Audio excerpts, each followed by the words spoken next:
You know that person you trust most in the world? The one you'd never imagine would betray you? Well, I thought the same thing. My name is Mary Claire. I'm 72 years old, and today I'm going to tell you a story I've kept locked in my heart for 50 years. A story that changed my life forever. A story that still makes my heart ache when I remember it, but one that taught me the true meaning of dignity. Before I begin, I want to ask you for a little favor. If you're enjoying this story, please like this video, subscribe to the Grandma's Diary channel to hear more life stories like this one, and tell me in the comments where you're watching from. I love knowing that people from all across America are following these stories. So go ahead, leave your city in the comments. I read every single one with so much love. All right, let's get started. I need to go back in time, way back to 1967. I was 24 years old, living in a small town in rural Kentucky called Cedar Grove, a town so small that everyone knew everyone. We didn't lock our doors, children played freely in the streets, and a man's word was worth more than any signed paper. I was married to John David Miller, a man the whole town respected, hardworking, serious, well-mannered. He worked for the railroad as an engineer, woke up at 5 a.m. every day except Sundays. He earned a good salary by the standards of those days. We weren't struggling, we weren't rich, but we never lacked for anything at home. We'd been married for 3 years. I married at 19, he was 26. The wedding was beautiful, you know, the kind every girl dreams of. A white dress that my mother and aunts sewed for months. The church was packed, the reception at my parents' house with a live band, plenty of food, everyone dancing until sunrise. I loved that man, truly loved him, from the depths of my soul. That first love, you know? That innocent, pure love of someone who had never loved before. When I looked at him, I saw my future. I saw the children we would have. I saw the old age we would spend together, holding hands on the front porch. And in 1967, I was pregnant with our first child. 7 months along, my belly already huge. I could barely tie my own shoes. I walked slowly, always with one hand on my back because of the weight. But I was happy, so very happy, waiting for that baby with such anticipation, with so much love. We lived in a simple little house, but it was ours. Just 3 rooms, living room, kitchen, and bedroom.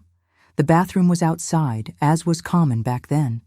The house had a little backyard where I grew some vegetables, tomatoes, lettuce, green onions, and there was an apple tree that bore fruit every year. I adored that house. I had taken care of every corner with so much love. My routine was simple. I'd wake up early with John, make coffee for him, bread with butter, coffee with milk, sometimes a piece of cornbread. He'd leave for work at 6 a.m. I'd stay home taking care of the house, washing clothes in the wash tub, ironing with that heavy coal iron, cooking, cleaning, sewing. I also sewed for others, you know. I made clothes for people in town, dresses, shirts, pants. It was extra income that I kept in a little jar hidden in the kitchen cabinet. John didn't really know how much I was saving. That money was my secret, my independence. And there was a ritual in our house. Every Wednesday, John would wake up at 6 a.m. and say, "Honey, I'm going to the store to get the week's groceries." And I thought that was so wonderful. What a marvelous husband I had, right? A man who cared about doing the shopping, who lightened my workload, especially with me being pregnant with that huge belly. Every Wednesday, without fail, rain or shine. 6 a.m., he'd wake up, have a quick coffee, kiss my forehead and say, "I'll be right back, going to take care of the week's shopping." And he'd leave on his horse, a brown horse named Thunder. A beautiful, strong horse that he cared for with great attention. And you know what I did? I'd be happy thinking, my goodness, how lucky am I? What a good man, what a helpful husband. While he was away, I'd tidy the house humming, prepare lunch, wondering what he'd bring back. Would he bring meat? Would he find that fresh cheese I loved? Would he remember to buy soap for washing clothes? He'd take about 2 hours, sometimes a bit longer. And when he returned, he'd come with the bags. Rice, beans, a piece of meat, some vegetables, sugar, salt, oil, the basic things. I'd unpack the bags, put everything away in the cabinet, and life would go on. But you know when something seems strange, but you can't quite explain what. Well, that's the feeling I had. Not every day, not something that kept me awake at night. But sometimes I'd think, 2 hours to go grocery shopping. The store was downtown, about 20 minutes by horse from home. Round trip, 40 minutes, plus half an hour shopping, 1 hour and 10 minutes at most. Where did the other 50 minutes go? Once I asked. It was a Wednesday when he came back after 2 hours. I was finishing making lunch when he arrived. I unpacked the bags and said without thinking, "Wow, you took quite a while today, honey." He looked at me, smiled, and said, "The store was way too crowded, Mary. Huge line at the butcher's. Took almost an hour just to get served. Plus, I stopped to talk with Mr. Ray Johnson, the one who works with me on the railroad. We get to talking and don't notice time passing." And I believed him. Why wouldn't I? It was a perfect explanation, made complete sense. The store did get crowded sometimes, and John was sociable, talked to everyone. There was no reason to be suspicious. But there was something else that bothered me. Sometimes he'd come back with fewer things than I expected. Like, I'd asked him to buy 2 chickens so we could make chicken stew and save the other for the following week. He'd come back with just 1. I'd ask, "Honey, where's the other chicken?" And he'd answer, "Everything was too expensive today, Mary. I preferred to save money." Or, "There was only this one at the butcher's. Everything else was sold out." And I'd swallow it because it made sense too, right? Sometimes things did get expensive. Sometimes the stock ran out. I had no reason to doubt my husband. Besides, he was a good husband in every other way. Affectionate with me, helped me when I needed it, talked to me at the end of the day about his work, about things happening in town. He'd ask about the baby, put his hand on my belly to feel the kicks, said he could barely wait to meet our child, that he'd be the best father in the world. How could I suspect a man like that? A man who every Wednesday woke up early to go to the store and make my life easier. A man who worked hard, who came home tired, but always with a smile on his face. A man the whole town respected. I couldn't. I wouldn't. I simply loved and trusted. The Wednesdays became part of our routine, as natural as the sun rising in the morning. I'd even joke with the neighbors. I'd run into Mrs. Benedict, my next-door neighbor, and say, "Today's Wednesday, John's grocery day." And she'd laugh and say, "You're lucky, Mary Claire. My husband won't lift a finger to help me. You found yourself a good man." And I'd agree. I thought I was lucky indeed. Very lucky. The months went by, my belly grew. I was in my 7th month when that Wednesday happened that changed everything, that destroyed everything, that showed me I was living a lie. It was early October 1967, a blue sky day, strong sun, that typical spring heat in rural Kentucky. I'd woken up feeling strange, not well. My belly was heavy, heavier than normal. I felt some sharp pains, nothing too strong, but it bothered me. John woke up that Wednesday, as always, had coffee, kissed my forehead, and said, "Honey, I'm going to the store. Need anything special today?" I told him I was feeling kind of strange, a bit unwell. He asked if I wanted him to stay. I said no, that I didn't need him to, that it was just pregnancy discomfort that would pass. He insisted a bit, but I said everything was fine, and he left. 6 o'clock in the morning. I heard Thunder's hooves fading away down the dirt road. I stayed home, tried to do my normal tasks, but the discomfort got worse. The pains got stronger, more frequent.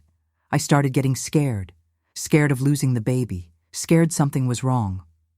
At 7:30 a.m., I couldn't take it anymore. I went to Mrs. Benedict's house next door, knocked on the door. She opened it, saw my distressed face, and asked what was happening. I explained I was feeling strange pains, that I was worried about the baby, that I needed to go to the clinic. Mrs. Benedict didn't think twice, said, "Wait here. I'll get my brother-in-law's wagon. We'll take you right now." And she did. Came back 15 minutes later with a wagon pulled by a mule, helped me up. I sat on the wooden bench, holding my belly with both hands. The clinic was on the other side of town. To get there, we had to cross downtown and then take a little dirt road that bordered the creek. It was a path I knew well, had been down it 1,000 times. The wagon started moving slowly, that jolting of the wooden wheels hitting the stones on the road. I held on tight, praying quietly that the baby would be okay. Mrs. Benedict beside me, holding my hand, trying to calm me down. We passed through downtown, past the church, past the town square, past the store. The store where John should be, doing the shopping at that exact moment. I looked over when we passed. I looked for Thunder, looked for my husband, didn't see them. I thought, he must be inside shopping. The wagon continued.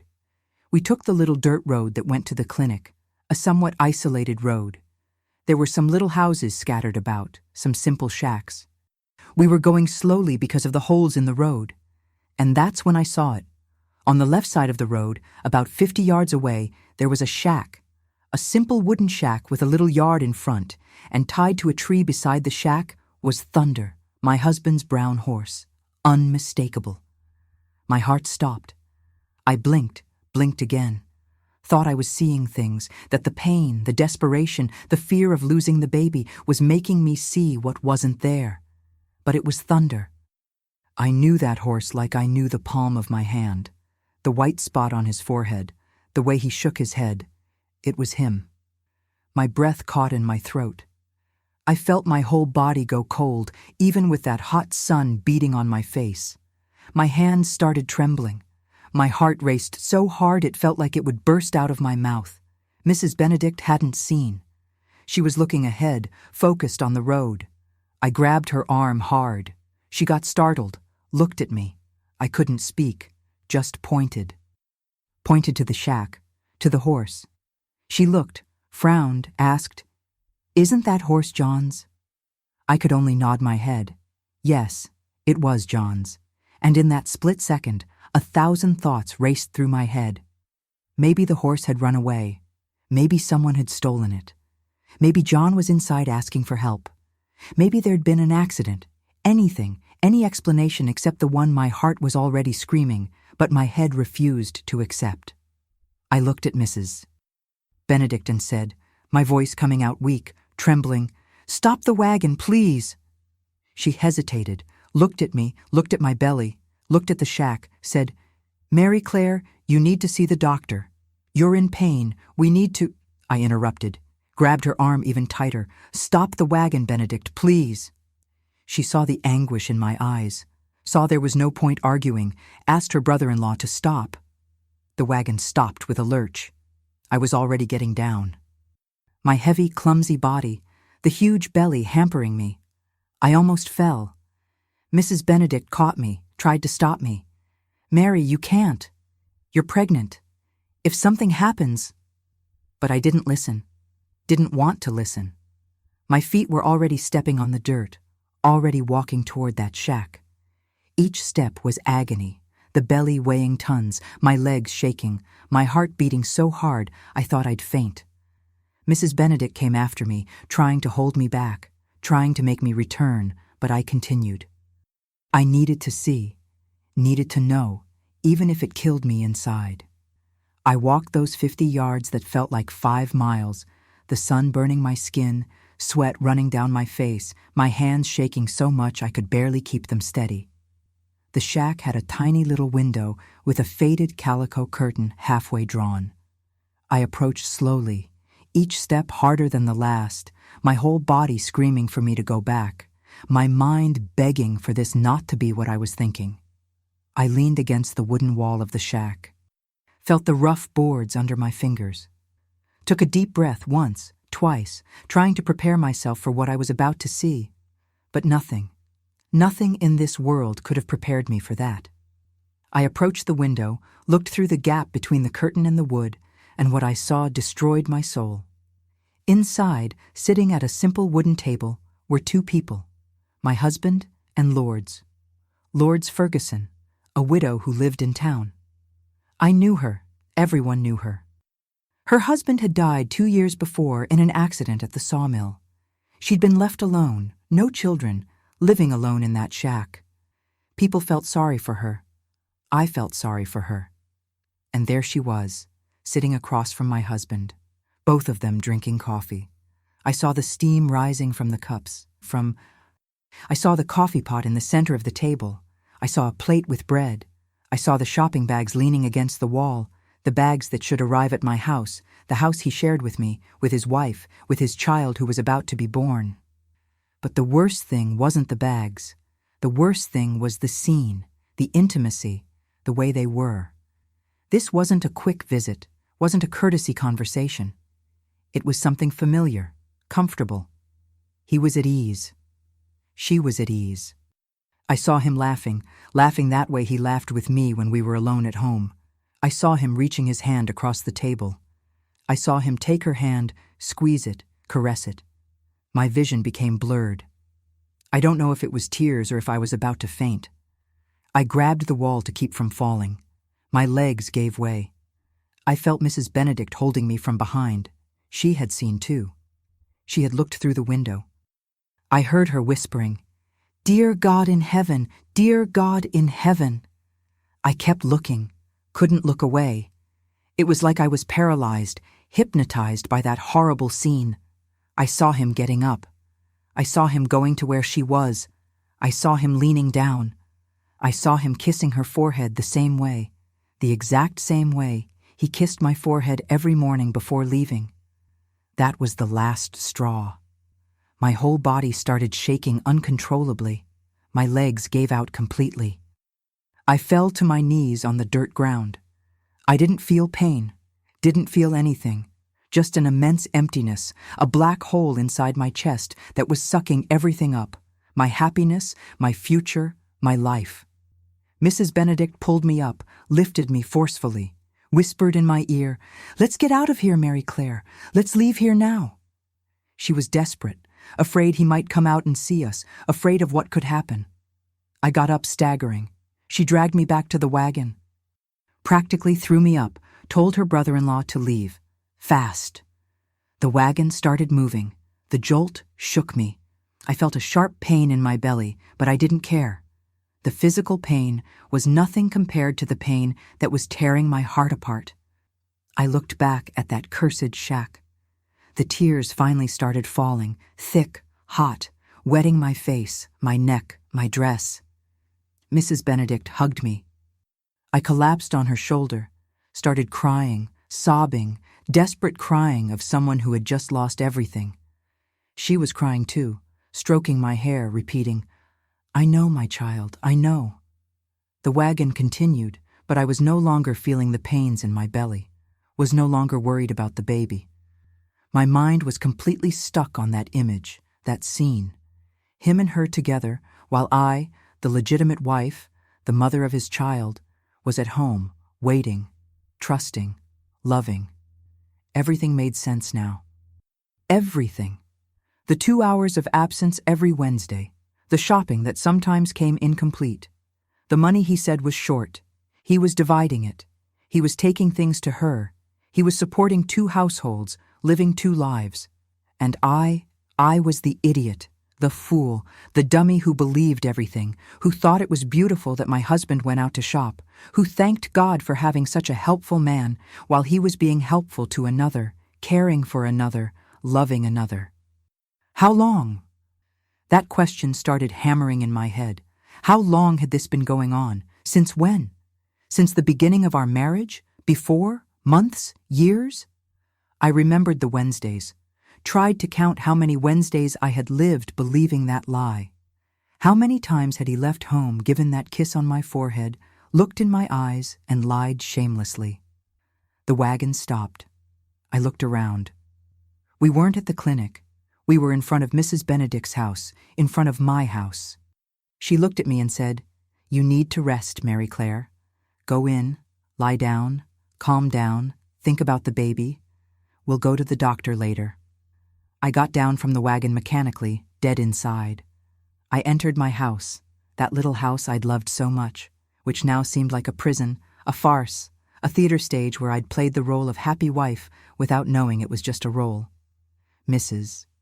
Benedict helped me lie down in bed, took off my shoes, covered my legs with a sheet, brought a glass of water, held my hand, stayed there with me in silence. Because there were no words, there was nothing that could be said at that moment that would make any difference. I lay there, looking at the ceiling, tears rolling from the corners of my eyes, wetting the pillow.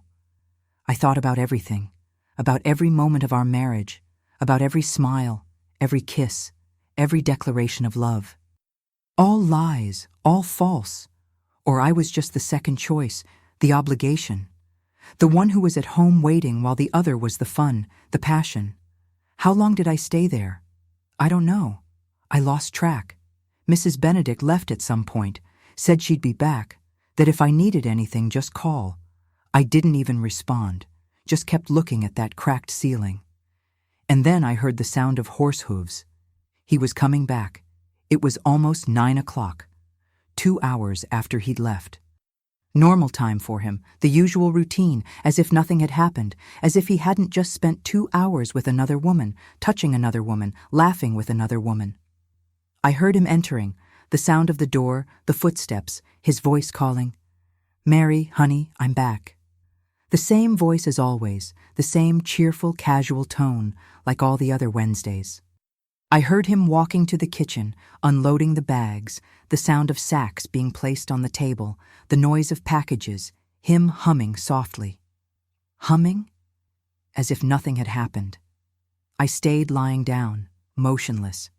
Couldn't move, couldn't get up, couldn't go there and face that man I didn't know, that stranger who slept in my bed, who put his hand on my belly, who called me honey. He entered the bedroom. I saw his silhouette in the doorway. "Mary, are you okay?" Concern in his voice. False concern, because if he really worried about me, he wouldn't be doing what he was doing. I turned my face to the wall, didn't answer. He approached, sat on the edge of the bed, put his hand on my back.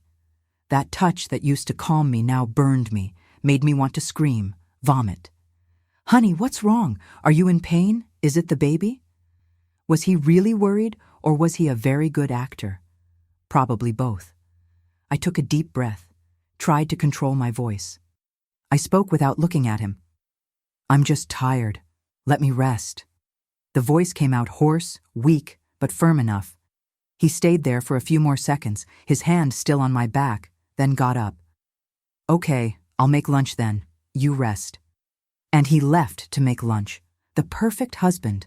The husband who went to the store and even made lunch for his pregnant wife while keeping a mistress on the other side of town, while dividing his time, his money, his heart.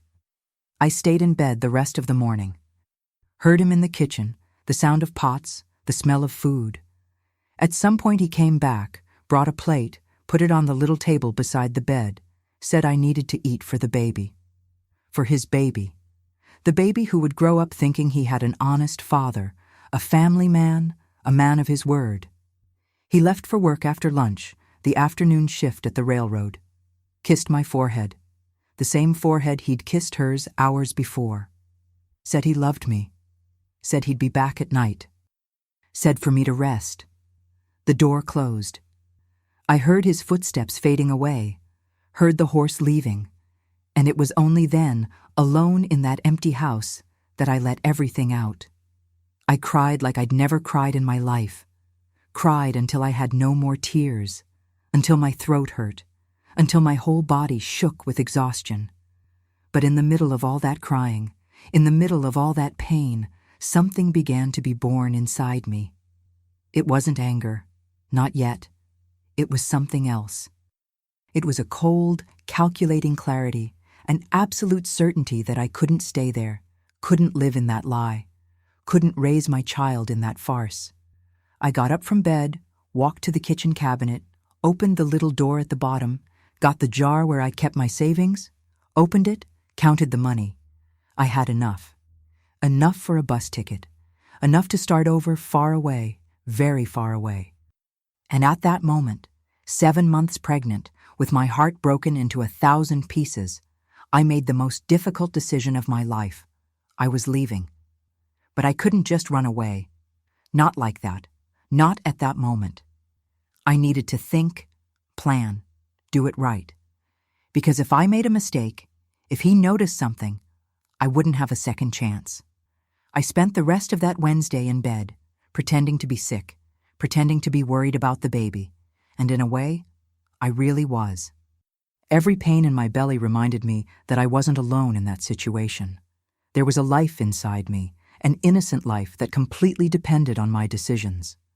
John came back from work at 6 p.m., entered worried, came straight to the bedroom, asked how I was, if the pain had passed, if I'd eaten. I answered with monosyllables. Yes, no, better. He insisted we should go to the doctor. I said it wasn't necessary, that it had gotten better, that it was just pregnancy fatigue.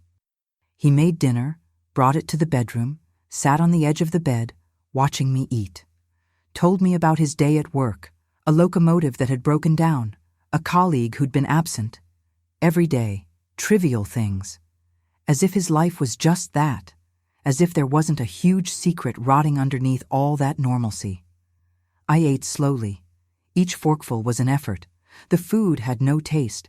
It felt like sand in my mouth, but I swallowed because I needed strength. Needed to be well to execute what I was planning in my head. That night, when we lay down, he hugged me from behind, as he always did.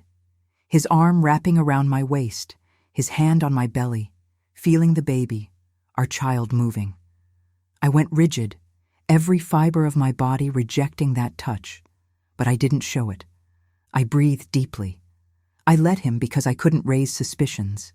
He fell asleep in minutes, heavy, regular breathing, the sleep of someone who has nothing on their conscience, or someone who was so used to lying that he could sleep peacefully anyway. I didn't sleep. I stayed all night with my eyes open, staring at the darkness, planning every detail, every step. I couldn't make a mistake. I had no margin for error. Thursday dawned. He woke up early, as always. 5:30, had coffee. I got up too. Made sure to get up, to seem better, more willing. He was happy to see me standing. Commented that I looked better. Kissed my forehead, left for work. As soon as he left, I started acting. I had 3 days. Just 3 days until the next Wednesday, until the next time he'd leave for the store. That would be my chance. My only chance. First, I needed to be absolutely sure I had enough money. I went to the cabinet, got the jar, counted again, counted 3 times to be sure.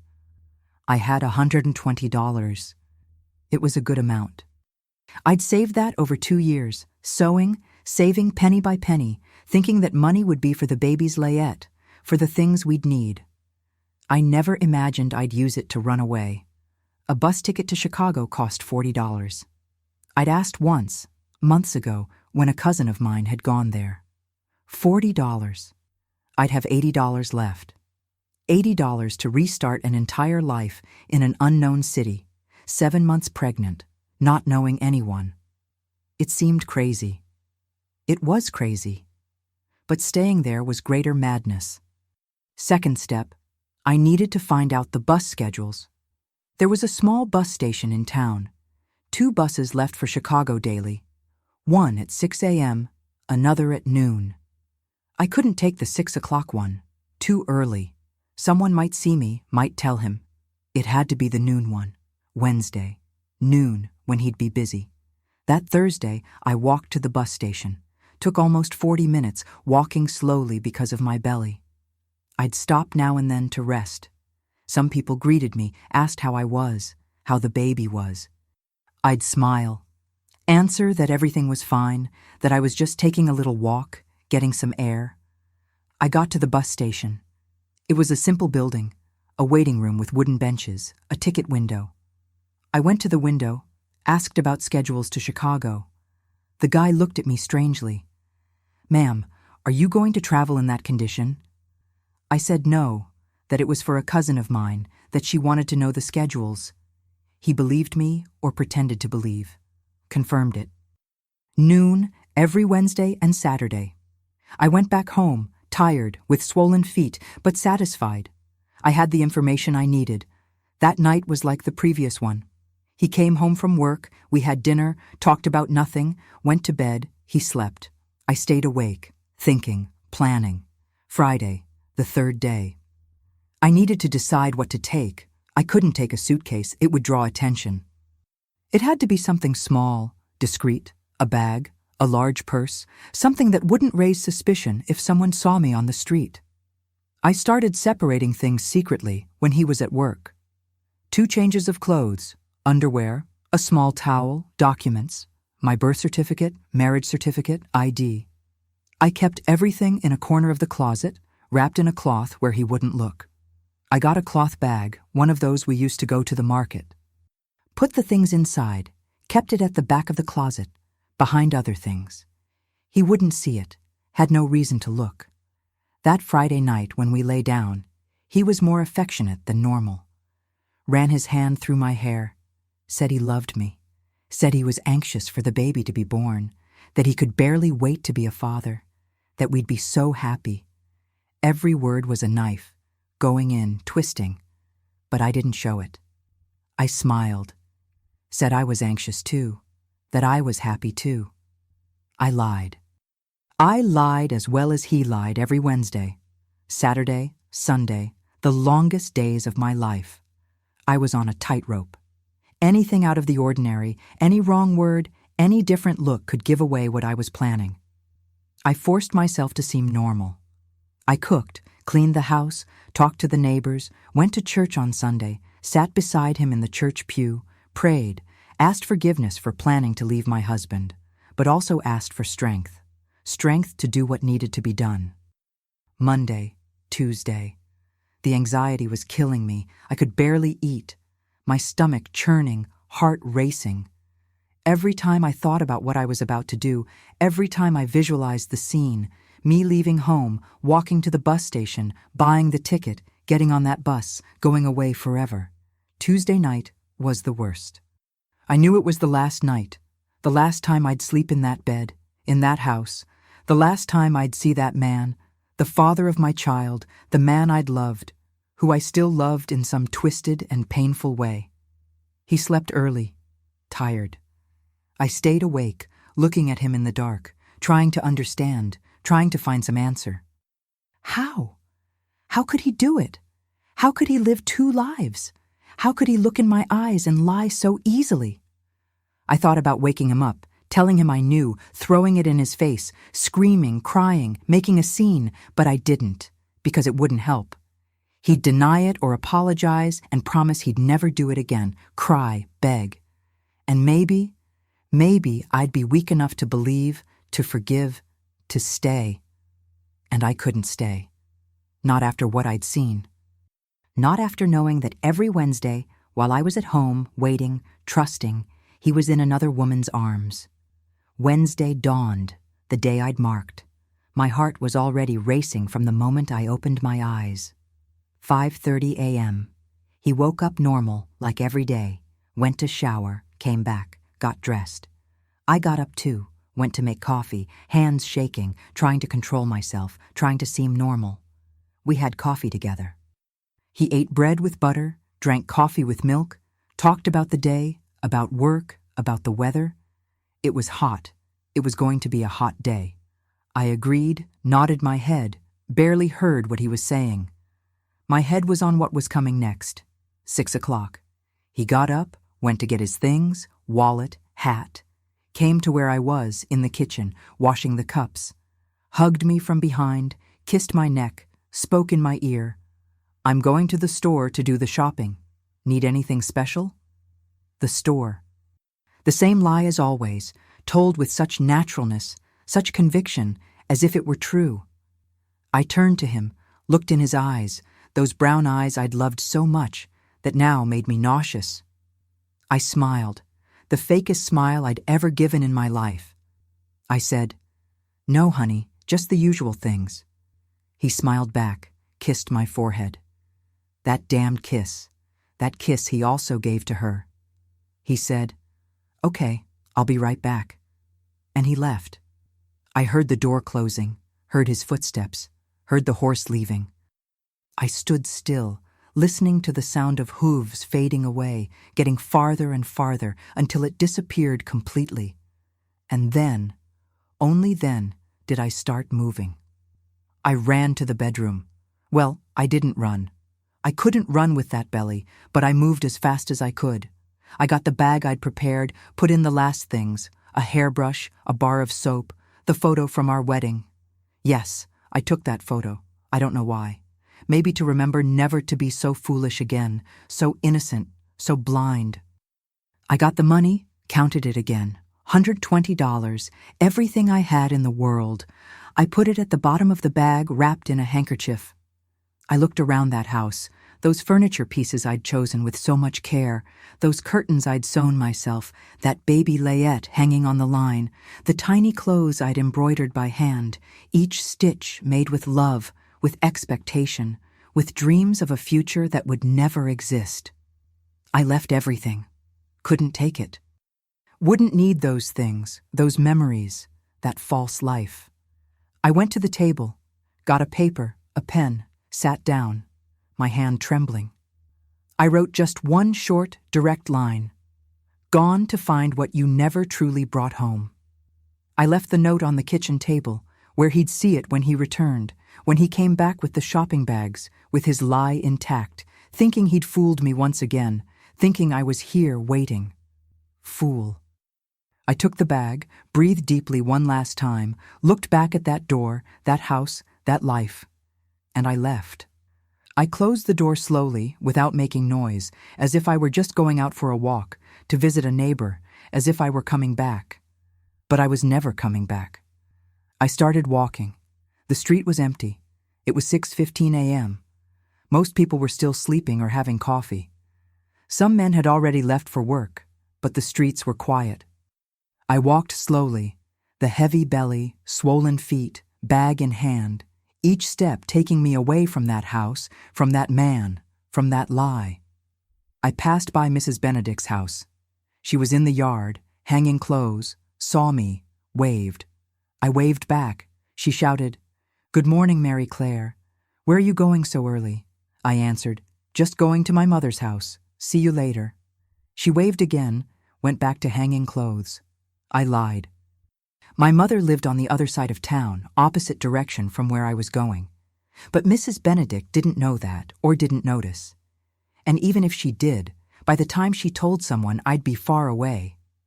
I kept walking, passing the familiar houses, the bakery, the general store, the square, the church, places I'd known since childhood, that were part of my life, my history. And with each step, I silently said goodbye, without looking back. Because if I looked, maybe I'd give up, maybe I'd go back, and I couldn't go back. The bus station was about 20 minutes from home. Walking slowly, pregnant, took me almost 40. I arrived breathless, sweating, with back pain, feet throbbing. I looked at the clock on the wall. 7:30. I still had 4.5 hours until the bus left. 4.5 hours to wait, to hope that nobody would see me, that nobody would ask what I was doing there, that the news wouldn't reach him before noon. I sat on a bench in the corner, as far away as possible, back to the street, bag in my lap, waiting, counting the minutes. Those 4.5 hours were the longest of my life. Each minute seemed like an eternity. I was there sitting on that hard wooden bench, the bag pressed against my chest, praying for time to pass faster, praying that nobody I knew would show up, praying that he wouldn't discover before the time. The bus station gradually filled up, people arriving, people leaving. I kept my head down, looking at the floor, at my swollen feet inside those old shoes. Now and then, I'd lift my eyes just to see the clock. 7:45, 8 o'clock, 8:15. A woman sat beside me, an older lady. She looked at me, looked at my belly, asked, "Are you going to travel, dear, in that condition?" My heart almost stopped. I thought fast. I answered that I was going to visit an aunt in Chicago, that she was sick, that I needed to go. The lady shook her head disapprovingly. Said it was very risky to travel pregnant like that I should have someone with me. I agreed, put my head down again. She didn't say anything else. Thank God. 8:30. 9 o'clock.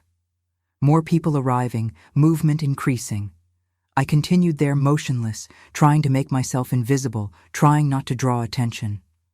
9:30. I saw an acquaintance, the daughter of the store owner. She passed by the bus station, looked inside. Our eyes met for a split second.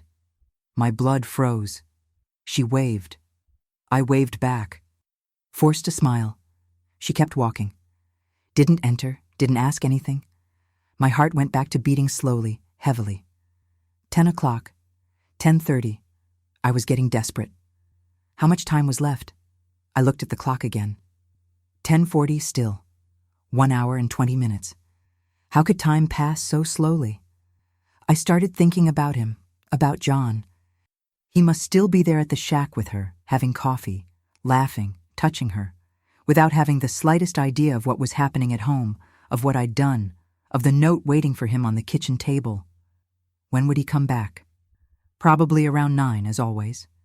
He'd enter the house, put the bags in the kitchen, call me. "Mary, honey." He'd notice the silence, find it strange. He'd look through the rooms. Empty bedroom, empty kitchen, empty yard. He'd go back to the kitchen, see the note. What would his reaction be? Would he be desperate? Run out looking for me? Would he go to my mother's house, to my friends' houses? Would he search the whole town? Or would he feel relief, think that now he was free, that he could be with her without having to lie, without having to hide? I don't know. And the truth is, I didn't want to know, didn't care anymore. I just wanted to leave, disappear, vanish from that town, from that life, from that man. 11 o'clock. 11:15. 11:30. The movement at the bus station was bigger now. People buying tickets, people waiting for buses, street vendors offering sandwiches, coffee, cake. I hadn't eaten anything since breakfast. My stomach was growling, but I couldn't eat. The anxiety had closed my throat. 11:40. I got up, took the bag, went to the ticket window. There were 3 people in line. I waited, legs shaking, heart racing.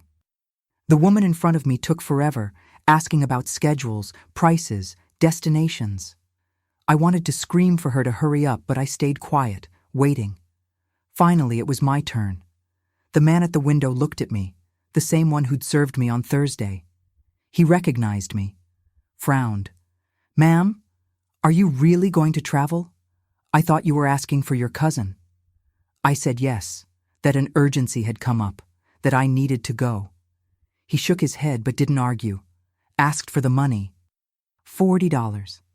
I got the money from the bag, my hand shaking so much the coins almost fell. I counted, handed it over. He gave me the ticket, a thin, yellowish paper with the destination written by hand. Chicago. That word, that enormous city I only knew from hearing about, that was the size of 10 cities like ours, where I knew absolutely nobody. I clutched that paper like it was the most precious thing in the world, because it was my way out, my freedom, my chance to start over. 11:50. The bus arrived, big, red and white, noisy, blowing black smoke from the exhaust pipe. The driver got out, opened the luggage compartment, people started boarding. I stood still, watching, suddenly overcome by immense terror. Was I really doing this? Was I really leaving, abandoning everything? My house, my town, my family, everything I knew? 7 months pregnant, alone, with $80 in my pocket for a city where I didn't even know where to begin. It was madness, complete madness. But then I remembered the scene I'd seen of him with her, their hands touching, the kiss on her forehead, his smile, the Wednesdays, all those Wednesdays that were lies, and I knew I had no choice. Staying would be greater madness. I got on the bus slowly, holding the handrail, the huge belly making each step difficult. The driver helped me, held my arm. I thanked him. I showed the ticket. He pointed to a seat in the middle. I walked down the narrow aisle, people looking at me, looking at my belly, judging, probably thinking I was crazy, a pregnant woman traveling alone. I sat by the window, put the bag in my lap, leaned my head against the glass. The bus gradually filled, people entering, looking for their seats.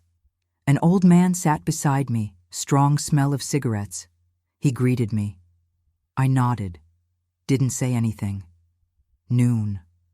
The engine started. That loud noise, the whole bus shaking. The driver closed the door, shouted something I didn't understand.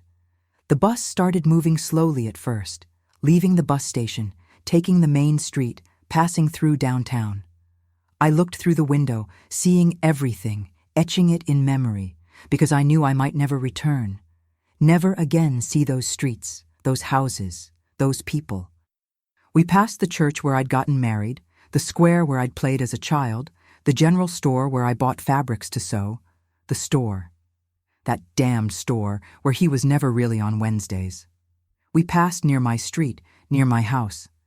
I couldn't see it from where I was, but I knew it was there, just a few blocks away, empty now, waiting for him to return and find out. The bus accelerated. We left the town. The landscape changed. Houses gave way to plantations, cornfields, coffee plantations, pastures with cows, rural Kentucky, green, beautiful, being left behind. I cried silently, tears flowing, wetting my face, dripping on my lap, wetting the bag. The man beside me pretended not to see, looked ahead at nothing, giving me privacy to suffer. I cried for everything I was leaving behind, for my family I hadn't even said goodbye to, for my mother who'd be left without understanding, for my brothers, for my friends, for Mrs. Benedict who'd been so good to me. I cried for the house I'd cared for with so much love, for the little plants in the yard, for the apple tree, for the curtains I'd sewn, for the baby's layette that had been left hanging on the line. I cried for who I'd been, for Mary Claire who was happy, who was innocent, who believed in love, that Mary Claire had died, had been buried in that damned shack by the creek when I saw what I saw. And I cried for him too, for the John I thought I knew, for the husband I loved, for the father of my child, who never really existed, who was just an illusion, a beautiful lie I'd believed. The bus continued for hours and hours, stopping in little towns along the way. People getting on, people getting off, the strong sun coming through the window, unbearable heat, me sweating, feeling sick, the heavy belly, the baby moving, kicking, as if feeling my distress. We stopped for lunch in a town I don't even know the name of. Everyone got off. I got off too, went to the bathroom, a dirty, smelly bathroom with a door that wouldn't close properly. Peed, washed my face, looked in the mirror, didn't recognize myself.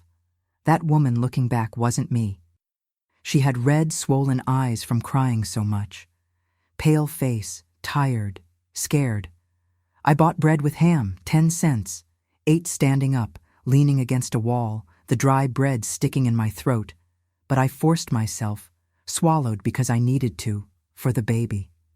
We got back on the bus, continued the trip, afternoon falling, sun setting on the horizon, orange, red, beautiful. In any other situation, I would have found it beautiful, but at that moment, I felt nothing. Just an immense emptiness. It started getting dark. The bus lights came on, weak, yellowish, people dozing, heads swaying with the movement. I couldn't sleep. Kept looking through the window at the darkness outside, thinking where I was going, what I was going to do. I had no plan, had nothing. Just $80 and a 7-month belly. It must have been close to 9 p.m. when I saw the lights. Many lights, thousands of lights lighting up the horizon. Chicago, the enormous, frightening city. The bus entered the city. Huge streets, tall buildings, cars everywhere, people, so much noise, so much light, so many people. I'd never seen anything like it. My little rural town would fit in one block of that city. I was terrified, completely terrified. How was I going to survive there? How? The bus stopped. Greyhound Terminal, the driver announced. Everyone getting up, taking their things, getting off. I stayed seated, paralyzed, unable to move. The man beside me had already left. I was alone on the seat. The driver shouted, "Last stop! Everyone off!" I got up, took my bag, got off, stepped on that ground, Chicago ground. I looked around, people running, people shouting, buses arriving, buses leaving, deafening noise, bright lights, my whole body shaking. I didn't know where to go, didn't know what to do. I stood there in the middle of that crowd, a pregnant woman alone, lost, scared. I sat on a bench, I had nowhere else to go. It was almost 10 p.m., the terminal packed. Me sitting there alone, completely alone. I saw families reuniting, hugs, kisses, people picking up relatives, friends. Everyone had someone, except me. The night went by. I stayed there, people decreasing. Midnight, 1 a.m., the terminal emptied, only a few left. Homeless people, people sleeping on benches, and me. 2 a.m. A security guard approached, asked if I was okay, if I was waiting for someone. I said yes, that my husband was coming to pick me up, that he was late. The guard looked at me suspiciously but didn't say anything. Continued his rounds. 3 a.m. I was exhausted, dead tired, but couldn't sleep. I was afraid someone would steal my bag, my money, which was all I had. 4 a.m. It started getting light, that weak clarity, the terminal starting to move again, people arriving to catch the first buses of the day. I continued there, not knowing what to do, where to go, how to survive. And that's when she appeared. A woman, about 50 years old, short, chubby, graying hair tied in a bun. She was setting up a stall, selling fruits, apples, bananas, oranges.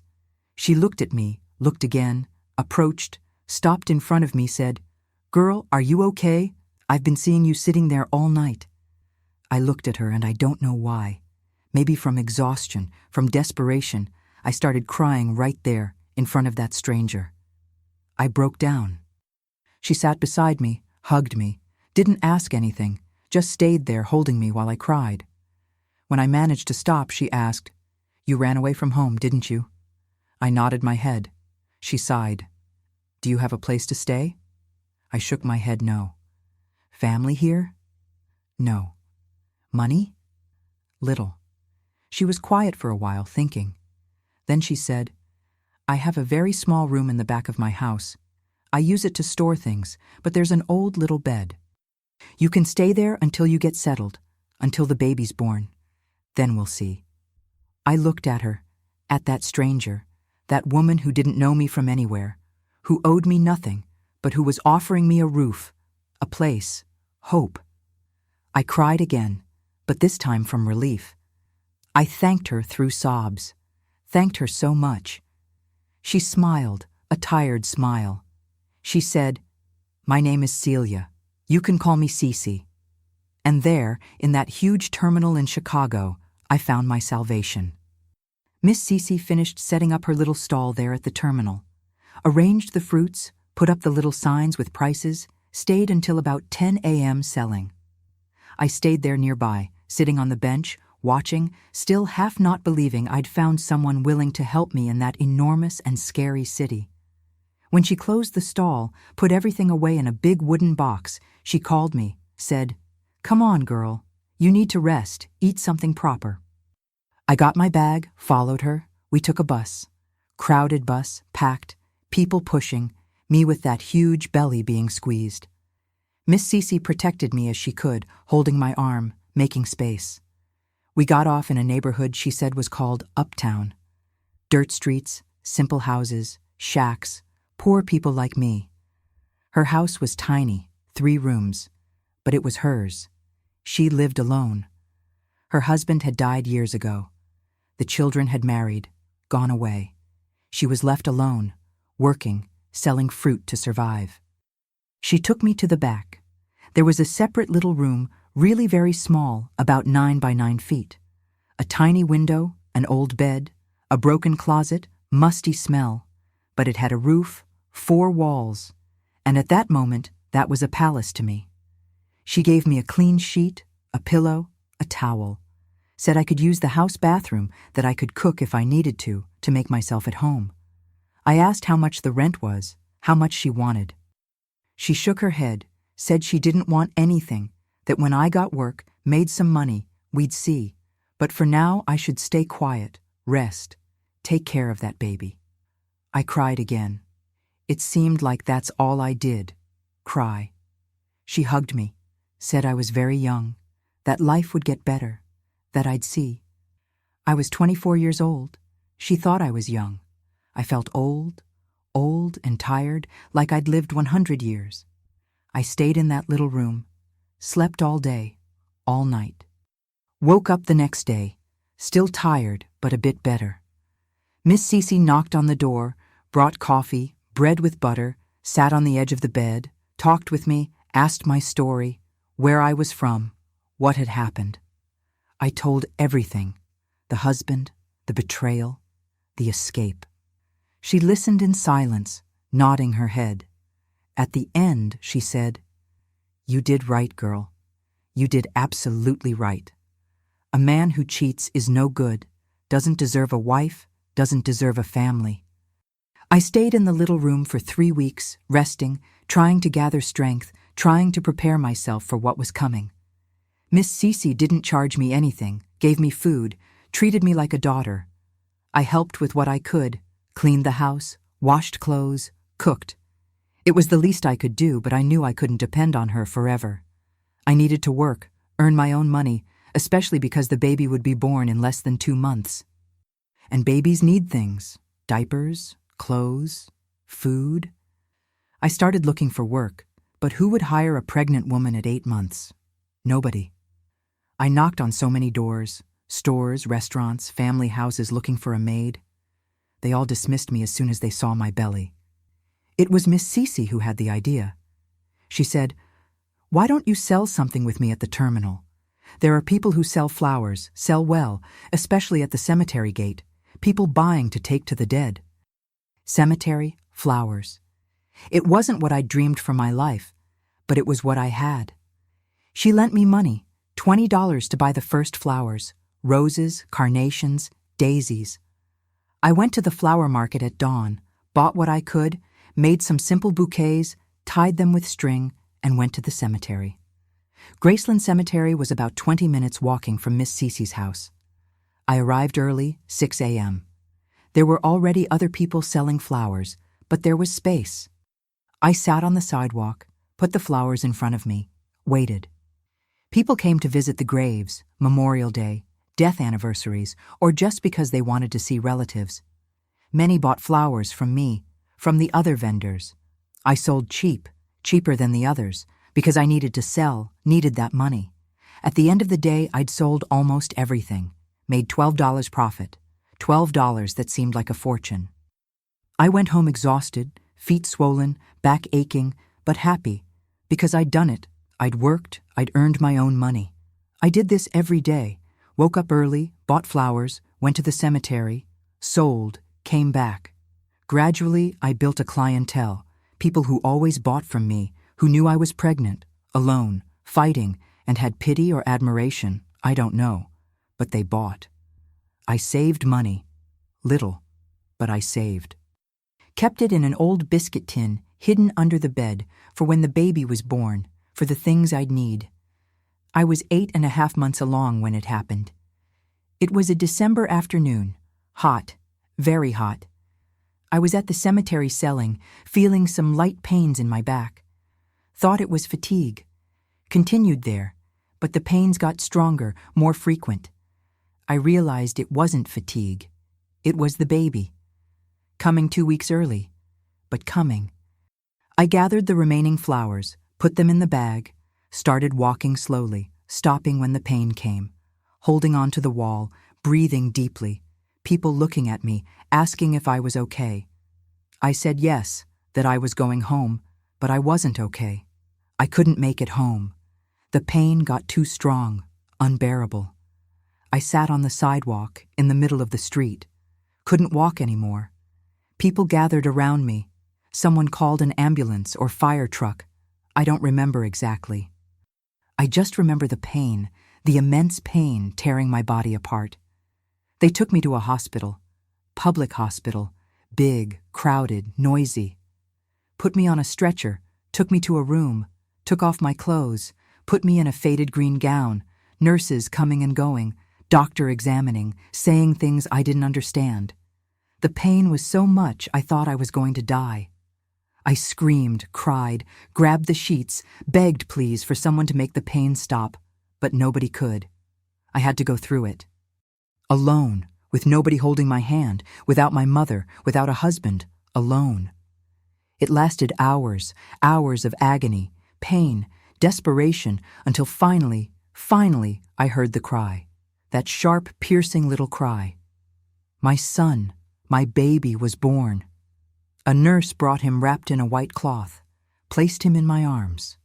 I looked at that tiny little face, red, wrinkled, eyes closed, little mouth moving. And despite everything, despite all the pain, all the suffering, all the tragedy, I smiled. I smiled like I hadn't smiled in months. He was perfect. 7 pounds, 20 inches, healthy, strong, crying with good lungs. The doctor said everything was fine, that he was born well, that I'd been lucky. Lucky? Was that luck? I don't know. But looking at that baby, at that miracle, I thought yes, that despite everything, I'd been lucky to have him. I named him Peter Michael, because I'd always liked that name, and because I wanted him to be strong, a warrior, like St. Michael. I stayed 3 days in the hospital in a ward with 10 other women, all with their babies. Some had visitors, husbands, mothers-in-law, bringing flowers, gifts, food. I had nobody, just Peter, and he was enough. Miss Cece appeared on the second day, brought some little clothes she'd bought, used but clean, a blanket, cloth diapers. She held Peter in her arms, looked at him, smiled, said, "He's beautiful, Mary Claire, very beautiful. He's going to be a good man, you'll see." We went back to the little room. Me, Peter, our new life. Everything was very difficult, very tiring. Newborn babies cry a lot, nurse all the time, don't sleep right. And I was alone, doing everything alone. But I did it, managed somehow. I breastfed, changed him, rocked him, slept when he slept, which was little, very little. When Peter was 1 month old, I went back to work. I had to. The money I'd saved was running out. I took him with me to the cemetery. Left him in a wooden crate lined with a blanket right beside me while I sold flowers. He'd sleep or stay awake looking at the sky. People felt even more sorry. Woman alone with baby selling flowers, bought more, gave tips, sometimes gave little clothes, diapers, food. Life went on, difficult, heavy, but it went on. Peter grew up, beautiful, healthy, smart. At 1 year he was crawling. At 2, he was walking, talking, calling mama. I kept selling flowers for years, many years. When Peter was 5, I got better work at a grocery store, selling vegetables, fixed hours, fixed salary. I stopped with the flowers, with the cemetery.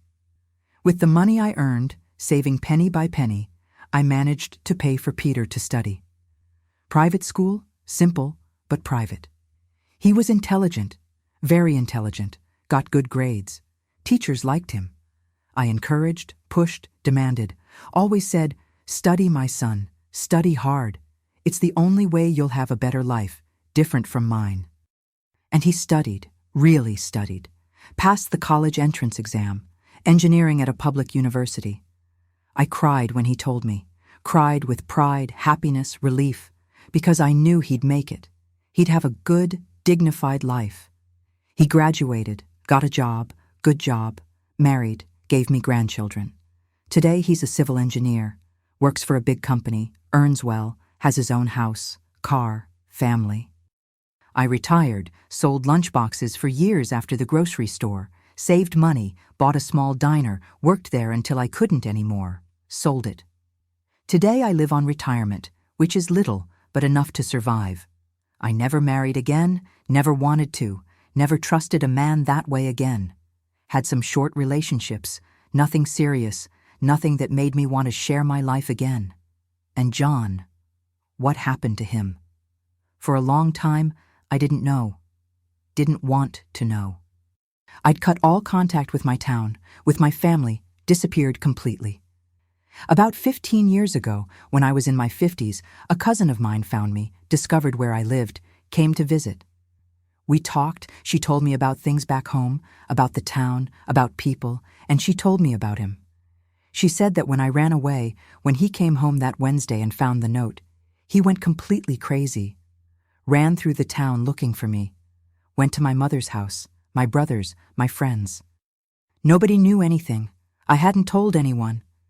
He went to the police station, filed a missing person report. The police looked but didn't find me because I didn't want to be found. He ended it with Lourdes, the woman from the shack, sent her away. They say he screamed at her, blamed her, said he'd lost everything because of her. He spent years looking for me, alone, drinking, working, but empty. The guilt eating him from inside. When Peter was born, someone must have told him, I don't know who, but he found out he had a son, that it was a boy, that he was alive, that I was alive. He tried to find me in Chicago, but Chicago is immense. He had no last name, no address, nothing. He didn't find me. At 40, he had a heart attack, massive heart attack, at work. Dropped dead in front of his colleagues. At the funeral, Lourdes appeared, crying, saying he'd never gotten over it, that he talked about me until the end, that he regretted every day, that he wanted to have done things differently. My cousin told me this expecting me to feel something. Pity, maybe, remorse, regret. But you know what I felt? Nothing. Absolutely nothing. That man was a stranger to me. It had been so long ago, another life, another Mary Claire. I only felt relief. Relief because he wouldn't look for me anymore, wouldn't try to appear anymore, wouldn't disturb the life I'd built from zero, alone, with my son. My cousin asked if I regretted running away, raising Peter alone, denying him his father. I looked at her firmly, surely, and said, I chose my dignity. I chose my son. And if I could go back, I'd do everything again. Everything. Because I learned that sometimes the greatest madness isn't running away. It's staying, it's accepting crumbs, it's living a lie. And that's it. That's what I wanted to tell you, to the women who are listening to me, to those who are going through something similar, who are suffering, who are being betrayed, deceived, humiliated. The pain passes. You don't believe it now, but it passes. The humiliation passes, the suffering passes, but self-respect, dignity that we carry forever. And it's worth more than any man, than any marriage, than any beautiful lie. I survived alone, pregnant, with nothing, in an enormous city, and I didn't just survive, I won. I raised my son, gave him education, gave him love, gave him an example. I showed that a woman doesn't need a man to be strong, to win. Today, I'm 72 years old. I have a wonderful son. I have grandchildren. I have my simple little life, my retirement, my peace. And when I look back at everything I went through, I don't feel anger. I don't feel hate. I feel pride. Pride in myself, in the woman I became, in the courage I had. So here's my message to you who are suffering, who are thinking of giving up, who think you won't make it. You will. You will make it because you're stronger than you imagine, braver than you think, and you deserve it. You deserve to be happy. You deserve to be respected. You deserve to live with dignity. And if necessary, if you need to start over from zero, alone, do it. Don't be afraid, because in the end, at the end of everything, you'll look back and you'll know it was worth it. Every tear, every pain, every sacrifice. It was worth it. It was very much worth it. Before I finish my story, I want to ask something of you who are following me.